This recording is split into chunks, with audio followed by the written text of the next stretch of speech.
I stood frozen in my bedroom doorway, my hand still gripping the handle as my world crumbled before my eyes. There was my husband, Robert, the man I'd shared a bed with for 28 years, tangled in our sheets with Amber, my son's fiancée, the girl I'd welcomed into our family like my own daughter. But what made my blood turn to ice wasn't the betrayal itself, it was her smile. When Amber's eyes met mine over Robert's shoulder, she didn't look shocked or ashamed. She smiled. A cold, calculated smile that told me everything I needed to know. She had wanted me to see this. This wasn't an accident or a moment of weakness. This was planned. I said nothing. Not a word. I simply closed the door as quietly as I'd opened it and walked away, my bare feet silent on the hardwood floor. My mind was already racing, already planning, while my heart felt like it had been ripped from my chest and thrown against the wall. But let me take you back to this morning, when I still believed in the fairy tale I'd been living. I woke up at 6:30 like I had every morning for the past decade, the sunlight streaming through our bedroom curtains in golden ribbons. Robert was already gone, or so I thought, probably at his early morning jog before heading to the office. I smiled as I stretched, thinking about how lucky we were. Our son Tyler was getting married in 3 months to the sweetest girl, and life felt perfect. I made my usual cup of coffee and sat at our kitchen island, scrolling through wedding venue photos that Amber had sent me the night before. She'd been so excited about the garden reception, texting me pictures until almost midnight. I loved how she included me in every decision, calling me her second mom and asking for my opinion on everything from flowers to cake flavors. At 7:15, I called out goodbye to Robert, assuming he was in his home office. When I didn't hear a response, I figured he was already in the shower. I grabbed my purse and headed to work, humming the wedding song Tyler and Amber had chosen for their first dance. My job as a school counselor at Riverside Elementary usually kept me busy until 4, but today was different. The parent conference I'd scheduled for 3 o'clock got canceled when little Tommy Peterson came down with the flu. His mother called apologizing, and suddenly I had an unexpected free afternoon. I decided to surprise Robert by coming home early. Maybe we could grab an early dinner or work on the wedding planning together. I stopped at the grocery store and picked up ingredients for his favorite meal, grilled salmon with that lemon herb sauce he loved. I even bought a bottle of the wine we'd shared on our anniversary last month. I was feeling romantic, thinking about how we'd grown closer lately while planning Tyler's wedding. It reminded us of our own wedding day, and Robert had been more affectionate than he'd been in years. When I pulled into our driveway at 2:45, I noticed Robert's black BMW was there. Strange. He'd mentioned having back-to-back client meetings all afternoon. Maybe one got canceled too, I thought. Then I saw the little red Honda parked on the street, Amber's car. My heart warmed thinking she'd probably stopped by to show Robert more wedding ideas, or maybe to get his opinion on something for Tyler. I grabbed the grocery bags and my purse, fishing for my keys. As I approached the front door, I could hear faint music coming from inside, something soft and jazzy that I didn't recognize. Robert usually listened to news radio or sports talk, never jazz. But maybe Amber had introduced him to new music. She was always sharing songs with us, making playlists for family dinners. I unlocked the front door and stepped inside, immediately noticing Amber's designer purse on the entry table. IMC, the expensive one Tyler had saved for months to buy her for her birthday. Her shoes were kicked off carelessly by the door, which was unlike her. Amber was usually so neat and organized. "Hello?" I called out, setting the grocery bags on the kitchen counter. "Robert? Amber?" No answer. The jazz music was coming from upstairs, and I could hear what sounded like muffled voices. Maybe they were in Robert's office looking at something on his computer. He'd been helping Tyler with the financial planning for the wedding, working out payment schedules for the venue and catering. I put the salmon in the refrigerator and started up the stairs, my footsteps soft on the carpeted steps. The music was definitely coming from our bedroom, which was odd. Robert never played music in there during the day. As I reached the top of the stairs, I could hear the voices more clearly now, low murmurs and what sounded like laughter. My hand reached for our bedroom door handle, and I paused for just a moment. Something felt off, but I couldn't put my finger on what. The house felt different somehow, charged with an energy I didn't recognize. I told myself I was being silly, probably just tired from the long week at school. I turned the handle slowly and pushed the door open just a crack, planning to peek in and see if they needed anything.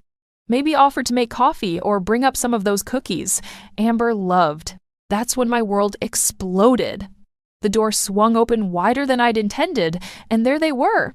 My husband of 28 years and my future daughter-in-law, naked and intertwined in the bed where I'd slept beside Robert just hours before. The bed where we'd conceived Tyler, where we'd held each other through good times and bad, where we'd whispered our dreams and fears in the darkness. But it was Amber's face that destroyed me. When she saw me standing there, she didn't scramble to cover herself or look ashamed. Instead, she smiled, that cold, triumphant smile that told me this moment had been orchestrated. She had planned for me to find them. She wanted me to see my marriage crumbling, wanted me to know that she'd won some game I didn't even know we were playing. I closed the door and walked away, my mind already spinning with plans they would never see coming. 6 months ago, Tyler brought Amber home for Sunday dinner with the biggest smile I'd ever seen on his face. He was practically glowing as he introduced her, his arm wrapped protectively around her waist, like he was afraid she might disappear. She was beautiful in that effortless way some young women have long blonde hair that caught the light, bright blue eyes, and a smile that seemed to light up our entire dining room. "Mom, Dad, this is Amber," Tyler said, and I could hear the love in his voice. "The girl I've been telling you about." Robert stood up from his chair, extending his hand with that charming smile he used with clients. "Welcome to our home, Amber. Tyler hasn't stopped talking about you for weeks." I watched as Amber shook his hand, her fingers lingering just a moment longer than necessary. At the time, I thought it was nervousness. Now I realize it was calculation. "Mrs. Patterson," she said, turning to me with those sparkling eyes. "Tyler has told me so much about you. He says you're the most wonderful mother in the world." My heart melted instantly. I pulled her into a hug, breathing in her sweet perfume. "Please, call me Helen, and welcome to the family, sweetheart." That first dinner, Amber was perfect. She complimented my cooking, asked thoughtful questions about our family photos, and listened intently when Robert talked about his real estate business. She seemed genuinely interested in everything we said, taking mental notes like she was studying for an exam. "I work as a dental assistant," she told us when we asked about her job. "It's not glamorous, but I love helping people feel confident about their smiles." Tyler beamed at her like she'd just announced she'd cured cancer. "She's being modest. Amber's going back to school to become a dental hygienist. She's incredibly smart." Robert leaned forward, suddenly very interested. "That's ambitious. Education is expensive these days. Are you managing the costs okay?" I shot him a look. It seemed like a personal question for a first meeting, but Amber didn't seem bothered. "I'm working my way through," she said with a brave smile. "Taking out loans, working extra shifts, it's worth it for my future." After that dinner, Amber became a regular fixture in our home. She'd stop by after work to see Tyler, often staying for dinner when I insisted. She'd help me in the kitchen, asking for my recipes and telling me about her childhood. Her parents had died in a car accident when she was 19, she said, and she'd been on her own ever since. "You're so lucky to have such a close family," she'd tell me, her eyes getting misty. "I've always dreamed of having a mother figure in my life again." I ate it up. Here was this sweet orphaned girl who needed the love and guidance I was eager to give. I started inviting her to our weekly grocery shopping trips, our mother-daughter spa days, and even our book club meetings. The other women adored her, commenting on how polite and well-mannered she was. But my sister Carol wasn't convinced. "There's something about her that doesn't sit right with me," Carol said one afternoon when we were having coffee. "She asks a lot of questions about Robert's business, don't you think?" I laughed it off. "She's just making conversation, Carol. She's trying to fit in with the family. Helen, I've been a divorce lawyer for 15 years. I know when someone's fishing for information about assets." "You're being paranoid," I told her. "Amber loves Tyler. She's not some gold digger." Looking back, I should have listened to Carol's instincts.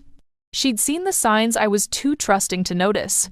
Like how Amber always volunteered to help Robert with house projects when Tyler was working late.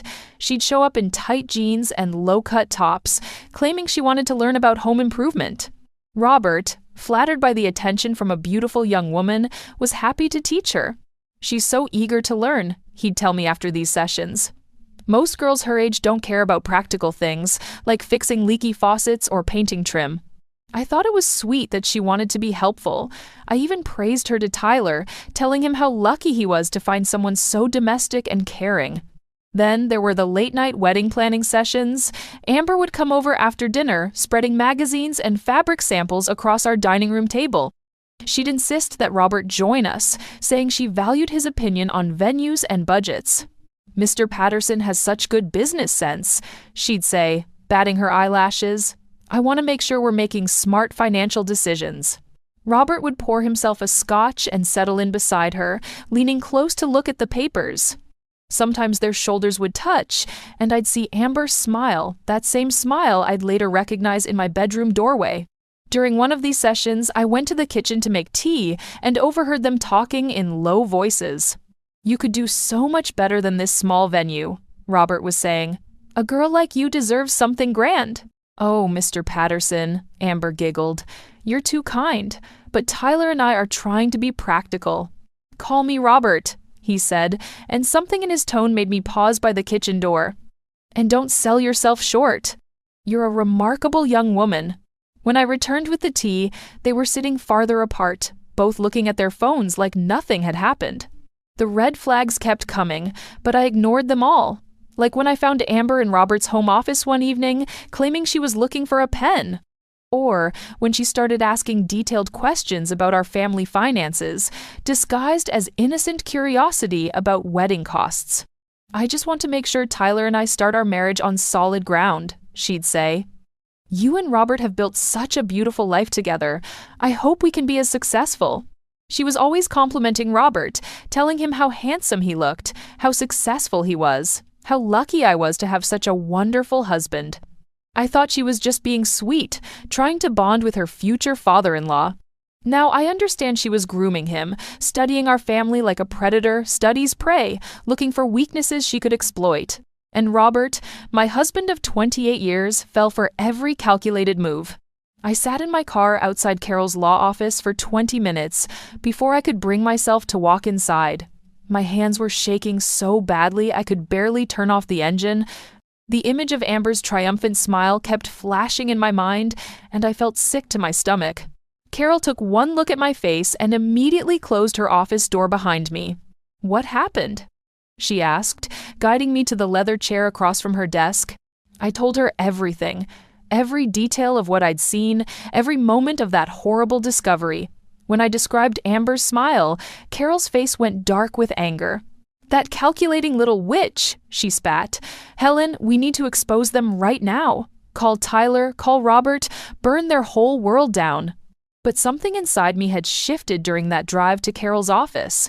The shock was wearing off, replaced by something colder and more dangerous. "No," I said quietly, "I'm not going to confront anyone. Not yet." Carol stared at me like I'd lost my mind. "Helen, they're destroying your family. Your son is about to marry this woman. And if I go in there screaming and crying, what happens? Robert denies everything. Amber plays the victim. Tyler thinks his mother has lost her mind and chooses his fiancée over me." I shook my head. "I need proof. Real proof. And I need to understand exactly what they're planning." Carol leaned back in her chair, and I could see the lawyer in her taking over. "What are you thinking?" "I'm thinking that smile wasn't just about hurting me. Amber wanted me to see them for a reason. She's planning something bigger than just an affair." I drove home with a strange sense of calm settling over me. For the first time in months, maybe years, I felt completely clear about what I needed to do. I stopped at the grocery store and bought everything I needed for Robert's favorite dinner, just like I'd planned that morning. I was going to act like nothing had happened. When I got home, Robert's car was gone, and so was Amber's. I went upstairs to our bedroom, and the sheets had been changed. Fresh flowers sat on my nightstand, white roses, my favorites. Robert's guilty conscience was already working overtime. I started dinner preparations, moving through the familiar motions while my mind raced. I needed to be smart about this. I needed to document everything and figure out what Amber's real game was. Robert came home at 6:30, whistling as he walked through the front door. He kissed my cheek like he had every evening for 28 years. "Smells amazing in here," he said, loosening his tie. "What's the occasion?" "No occasion," I replied, stirring the lemon herb sauce. "Just felt like cooking your favorite." He wrapped his arms around me from behind, and I had to fight every instinct not to pull away. His touch felt like poison on my skin, but I forced myself to lean back against him. "You're the best wife a man could ask for," he murmured into my hair. The irony was so thick I almost choked on it. Tyler and Amber arrived for our weekly family dinner at 7, just like always. Amber bounced through the door with her usual enthusiasm, carrying a bottle of wine and wearing a sundress that showed off her figure perfectly. "Helen!" she exclaimed, hugging me tight. "I brought that wine you mentioned, Loving, the one from our anniversary dinner." I hugged her back, studying her face for any sign of guilt or nervousness. There was nothing. She was the same sweet, bubbly girl she'd always been around me. Either she was an incredible actress, or she genuinely felt no shame about what she'd done. During dinner, I watched them both with new eyes. Robert was more animated than usual, telling stories and making jokes. He kept glancing at Amber when he thought no one was looking, and she'd give him these subtle little smiles in return. Amber was extra affectionate with Tyler, constantly touching his arm and telling him how much she loved him. But I noticed how she positioned herself so she could see Robert throughout the meal, how she laughed just a little too loudly at his jokes. "So," Tyler said, cutting into his salmon, "Amber and I were thinking about moving up the wedding date." My fork froze halfway to my mouth. "Moving it up? Why?" Amber reached over and squeezed Tyler's hand. "We just don't want to wait anymore. We're so in love, and life is short. Why wait until fall when we could be married this summer?" Robert leaned forward, suddenly very interested. "That's wonderful news. Young love shouldn't have to wait." I forced a smile. "That's quite a change. Are you sure you can get everything organized in time?" "Actually," Amber said, her eyes sparkling, "we were hoping you and Robert might help us with some of the costs. I know it's a lot to ask, but my savings are pretty limited, and Tyler's been so generous already." There it was, the first real glimpse of what she was after. "Of course, sweetheart," Robert said immediately. "We'd be happy to help, whatever you need." I watched Tyler's face light up with gratitude and love, and my heart broke for him all over again. He had no idea what was happening right under his nose. After they left, I helped Robert clean up the dishes, playing the perfect wife, while my mind cataloged every interaction I'd witnessed. "They seem really happy," Robert said, drying a wine glass. "Yes," I agreed. "Amber's such a sweet girl. Tyler's lucky to have found someone who loves him so much." Robert nodded, but I caught him staring out the window with a strange expression on his face. That night, after Robert fell asleep, I crept downstairs to his home office. I needed to start gathering evidence, and I knew exactly where to begin. His computer, his phone records, his credit card statements, everything I needed to build my case was right here in this house. As I sat in his leather chair, opening his laptop, I felt something I hadn't experienced in years: power. For too long, I'd been the trusting wife, the supportive mother, the woman who believed the best in everyone. But that woman was gone now, destroyed by Amber's calculating smile. The woman sitting in this chair was someone new entirely. The pregnancy test fell out of Amber's purse like a bomb dropping into my lap. I was in our guest bathroom, looking for extra toilet paper when her designer bag tipped over, spilling its contents across the marble floor. Lipstick, breath mints, receipts, and there it was, a digital pregnancy test showing 2 clear pink lines. My hands trembled as I picked it up, checking the date on the wrapper. 3 days ago. 3 days after I'd caught them in my bedroom. I carefully put everything back exactly as I'd found it, my mind racing with the implications. This wasn't just an affair anymore. This was Amber's master plan, and I was finally seeing the full picture. Over the past 2 weeks, I'd been quietly building my case against them both. Robert's computer had been a goldmine of information. Deleted emails to Amber going back 4 months, hotel receipts charged to his business credit card, and most damning of all, financial documents that made my blood run cold. Robert had been stealing from his own company. Small amounts at first, then larger and larger sums. Money that should have gone to his business partners was being funneled into a separate account. An account that, according to the bank statements I'd photographed, was being used to buy expensive gifts and pay for hotel rooms. But it was worse than simple embezzlement. Robert had been forging my signature on business documents, using our family home as collateral for loans I'd never agreed to. If his business partners discovered what he'd been doing, we could lose everything. I'd also been following Amber, using the tracking app on Tyler's phone that he'd innocently shared with the family for safety. While Tyler thought she was working late shifts at the dental office, Amber was meeting with Robert's business partner, Marcus Chen, at coffee shops around town. I'd sat 3 tables away last Tuesday, watching through my sunglasses as Amber showed Marcus documents on her phone. Documents that looked suspiciously like the financial records from Robert's computer. She was playing multiple angles, gathering information about Robert's business dealings while pretending to be the innocent fiancé. The pregnancy test changed everything. Now I understood her timeline. Amber planned to destroy Tyler's trust, secure Robert's money, and then claim she was carrying his child. Even if DNA proved otherwise later, the chaos would be enough to tear our family apart and leave her in a position to claim whatever assets she could grab. I'd also discovered that Amber's sob story about being an orphan was completely fabricated. A simple internet search revealed her real name, Amber Michelle Torres, IB Ace, and a trail of similar schemes in 3 other states. She'd been married twice before, both times to older men with money. Both marriages had ended in messy divorces, with Amber walking away with substantial settlements. The girl Tyler thought he was marrying didn't even exist. That evening, Tyler came over alone, which was unusual. Amber typically joined him for our family dinners, but tonight he seemed distracted and worried. "Where's Amber?" I asked, setting an extra place at the table out of habit. "She's not feeling well," Tyler said, running his hands through his hair. "She's been sick a lot lately. Tired, nauseous. I'm worried about her." Robert looked up from his newspaper with sudden interest. "Maybe she should see a doctor."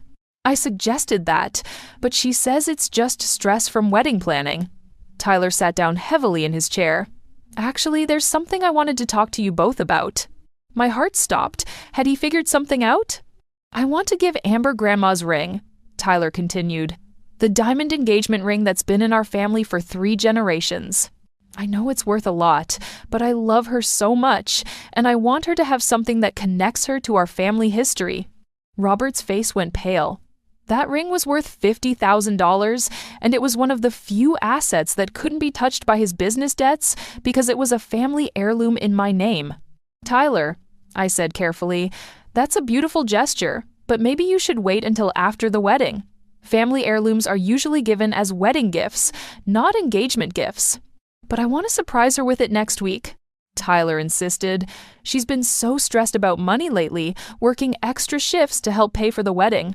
I want to show her that she's truly part of our family now." I exchanged a glance with Robert, who was staring at his plate like it held the secrets of the universe. He knew exactly why Amber was stressed about money, and it had nothing to do with wedding costs. After Tyler left, I confronted Robert indirectly. "Tyler seems really worried about Amber," I said, loading the dishwasher. "Do you think she's okay?" Robert shrugged, but I could see the tension in his shoulders. "Young women get stressed about weddings. It's normal. Maybe we should invite her over for lunch this week. Just the 3 of us. I could give her some motherly advice about marriage." The look of panic that flashed across Robert's face told me everything I needed to know. He was terrified of Amber and me spending time alone together. "I don't think that's necessary," he said quickly. "She seems to be handling things fine." That night, I made copies of everything I'd found. Bank statements, emails, hotel receipts, business documents with forged signatures. I also printed out everything I'd discovered about Amber's real identity and her history of targeting wealthy families. I drove to Carol's office the next morning with a manila envelope full of evidence. "This is enough to destroy them both," Carol said, spreading the documents across her conference table. "Robert could go to prison for embezzlement and fraud. And this woman, she's been running cons for years. I need you to prepare divorce papers," I told her. "But don't file them yet. I want to time this perfectly." "What are you waiting for?" I thought about Tyler's innocent face when he talked about giving Amber the family ring. I thought about that pregnancy test and Amber's calculated smile. I'm waiting for them to make their final move, I said, and then I'm going to destroy them both. The morning I decided to end their game, I woke up before dawn with a clarity I hadn't felt in weeks. Today was the day Tyler planned to surprise Amber with our family ring. Today was also the day I would save my son from the biggest mistake of his life. I'd spent the previous evening making final preparations. All the evidence was organized and ready. Carol had the divorce papers prepared and waiting. I'd even opened my own bank account and transferred half of our legitimate savings, a money that Robert couldn't touch, because it came from my inheritance. At 7 in the morning, I sent an anonymous email to Robert's business partners with copies of all the financial documents showing his embezzlement. The evidence was overwhelming: forged signatures, missing funds, fraudulent loans. By the time they opened their offices, Robert's career would be over. At 7:15, I sent a carefully crafted message to Tyler with everything I'd discovered about Amber. Photos of her with Robert, copies of her real identity documents, evidence of her previous marriages and cons, and most importantly, a picture of the pregnancy test I'd found in her purse. The message was simple. Tyler, I'm sorry you have to learn the truth this way, but Amber is not who she claims to be. She's been lying to you about everything, including having an affair with your father. I have proof of all of it. Come home immediately. We need to talk. Love, Mom. At 7:30, I called the IRS fraud hotline and reported Robert's business activities. I'd learned from Carol that tax evasion charges would stick even if his business partners tried to cover for him. Then I sat at my kitchen table with a cup of coffee and waited. Tyler arrived first, bursting through the front door with tears streaming down his face. He was clutching his phone, and I could see he'd been reading through all the evidence I'd sent him. Mom, he choked out, falling into my arms. Tell me this isn't real. Tell me you made a mistake. I held my son while he sobbed, stroking his hair like I had when he was little. I'm so sorry, sweetheart. I wish I could tell you it was all a lie. How long have you known? He asked, pulling back to look at me. 2 weeks. I caught them together in our bedroom. I wiped the tears from his cheeks. I've been gathering evidence ever since, trying to figure out how to protect you. Tyler's phone buzzed with a text from Amber. He showed me the screen. Where are you? I have amazing news to share. She's going to tell you about the pregnancy, I said gently. Tyler, there's something else you need to know. Amber has done this before. She targets wealthy families, destroys relationships, and walks away with whatever money she can get. You were never anything more than a mark to her. Before Tyler could respond, we heard Robert's car in the driveway. He was home much earlier than usual, which meant his business partners had already confronted him. Robert walked through the front door looking like a man who'd aged 10 years overnight. His usually perfect hair was disheveled, his tie was crooked, and his face was gray with shock. Helen, he started, then stopped when he saw Tyler sitting at the kitchen table with red eyes. It's over, Robert, I said calmly. Tyler knows everything. Your business partners know everything. The IRS knows everything. Robert's legs seemed to give out, and he grabbed the doorframe for support. Helen, please. Let me explain. Explain what? Tyler stood up, his voice shaking with rage. Explain how you've been sleeping with my fiancé? Explain how you've been stealing money from your own company? Explain how you've been lying to all of us for months? Tyler, son, it's not what you think. Don't call me son, Tyler spat. A father doesn't do what you've done. Robert's phone started ringing. Then mine. Then Tyler's. Word was spreading fast. 20 minutes later, Amber's red Honda pulled into our driveway. Through the window, I could see her checking her makeup in the rearview mirror, completely unaware that her world was about to collapse. She walked through our front door with her usual bright smile, carrying a small gift bag. Tyler! She exclaimed, then stopped short when she saw our faces. What's wrong? Why does everyone look so serious? Tyler stood up slowly, his phone in his hand. I know everything, Amber. About Dad, about your real name, about your previous marriages, about the pregnancy test. The mask slipped from Amber's face so quickly, it was almost comical. The sweet, innocent girl disappeared, replaced by something cold and calculating. I don't know what you're talking about, she said, but her voice had changed. Gone was the soft, breathy tone she used around our family. This voice was harder, sharper. Amber Michelle Torres, I said, standing up. Married to Richard Stevens in Nevada, divorced 6 months later with a $50,000 settlement. Married to William Crawford in Arizona, divorced 8 months later with a $75,000 settlement. Should I continue? Amber's eyes darted between all of us, looking for an escape route. You don't understand. I love Tyler. This is all a misunderstanding. You love Tyler so much that you've been sleeping with his father for 4 months? Tyler's voice was deadly quiet. You love Tyler so much that you've been planning to destroy our family and steal our money? The pregnancy test isn't even Robert's, I added. Is it, Amber? How many men are you running this con on at the same time? That's when Amber finally broke. The sweet mask cracked completely, revealing the predator underneath. You have no idea what it's like, she snarled. Being poor, having nothing, watching people like you live in your perfect houses with your perfect lives. I earned every penny I took from those men. They were all cheaters anyway. So you decided to make my father a cheater too? Tyler asked. Amber laughed, a bitter sound that filled our kitchen. Your father was easy. One smile, one compliment about how young I made him feel, and he was putty in my hands. Just like you were, Tyler. Just like all men are. Robert finally found his voice. Amber, please.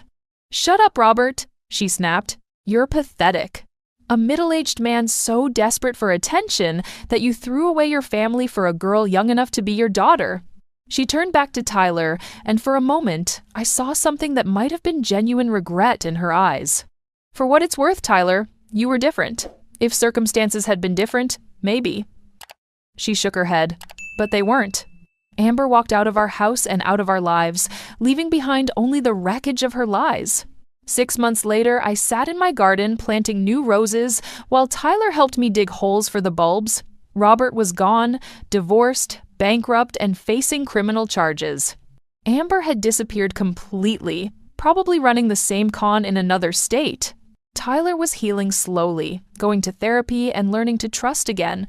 He'd moved back home temporarily, and we were rebuilding our relationship day by day. Mom, he said, wiping dirt from his hands, I never thanked you properly for saving me. I looked at my son, my brave, kind son who deserved so much better than what Amber had planned for him. You don't need to thank me, I said. That's what mothers do. We protect our children no matter what. As we worked in the garden together, I felt something I hadn't experienced in months. Peace. My silence had been more powerful than any confrontation could have been. By waiting, by planning, by gathering evidence instead of reacting emotionally, I'd saved my son and secured our future. Sometimes the quietest revenge is the most devastating of all.